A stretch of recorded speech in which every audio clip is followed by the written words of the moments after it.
So today, we're going to talk about something that's, well, it's deeply human. We're talking about the masks we all wear.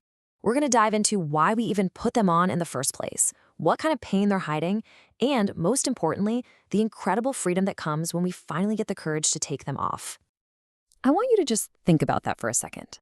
That moment right before you walk into a room. Maybe it's a big work meeting or even just a casual get-together with family. Who is the person you decide to be? Is it the real, unfiltered you?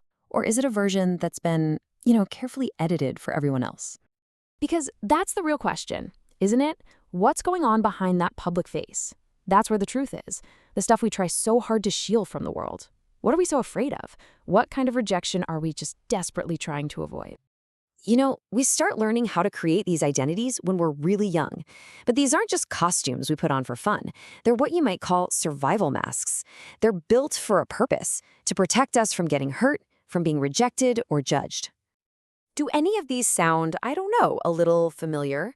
Maybe you're known as the strong one, the person everyone leans on, but you'd never let them see you break down.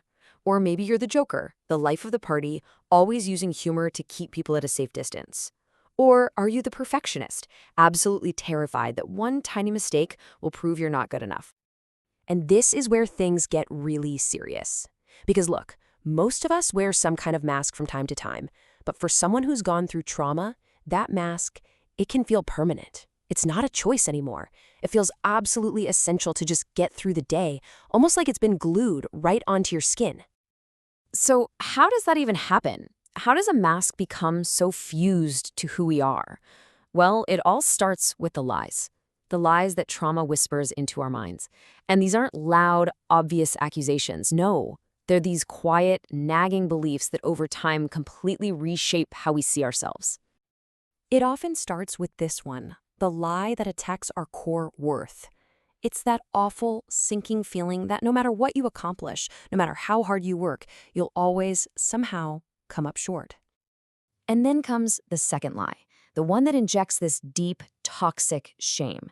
It's this cruel twist of logic where the victim starts to believe they were somehow responsible for their own pain, that they must have done something to deserve it. After that, the lie of hopelessness sets in. This is the one that tells you the damage is permanent, that something inside of you is fundamentally shattered and there is absolutely no way to ever be whole again. And finally, here's the lie that basically cements that mask in place. It's the one that says, if anyone ever saw the real wounded person under here, they'd run. This is the lie that fuels our isolation and makes us hide even more. But, and this is a huge but, those lies do not have to have the final word.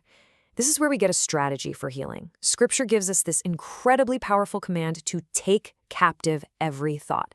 Now, this isn't about just ignoring them. It's about actively confronting them, seizing control of that negative narrative that's been playing on a loop in our heads. The whole journey out of hiding, it really starts with one thing, being truly seen. Not for the mask you're wearing, but for the person underneath. All the wounds, all the scars, everything. It's in that moment of being seen and not rejected, that healing can finally start. Just think about the woman at the well in the Bible. She was a total outcast. Her identity was defined by her past mistakes. She was wearing these heavy masks of shame and isolation. But Jesus, he saw right through all of it. He didn't see her sin, he saw her thirst. And he saw who she really was, a daughter of God. And in that moment of being truly seen, everything changed.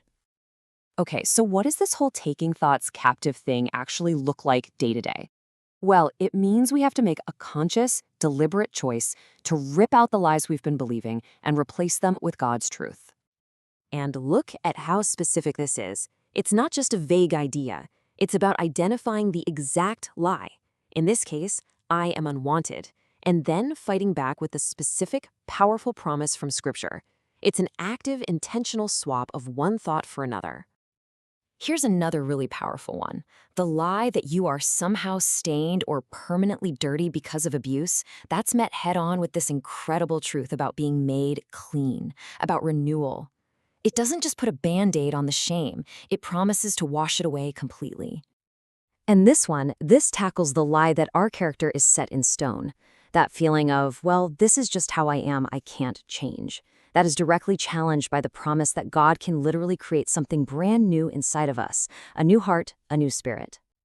But let's be honest, knowing the truth and actually living it out, those are two totally different things.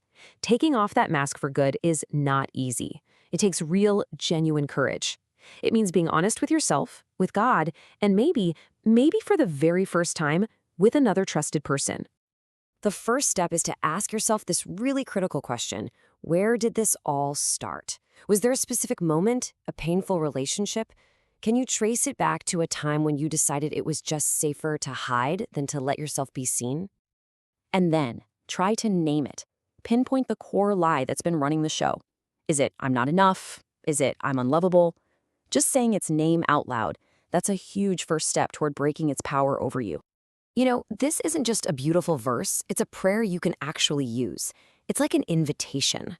You're inviting God to come into all those hidden places, not to bring shame, but to bring his light and lead you out into freedom. Because in the end, it really comes down to this. Our healing is directly tied to our honesty. We have to be willing to show God the very wounds we've been trying so hard to hide. He's not going to force his way in, but he is waiting right there for us to open the door. And what happens when we finally do that? We discover a truth that was there the whole time, that underneath the mask, we were never broken. We were never unlovable.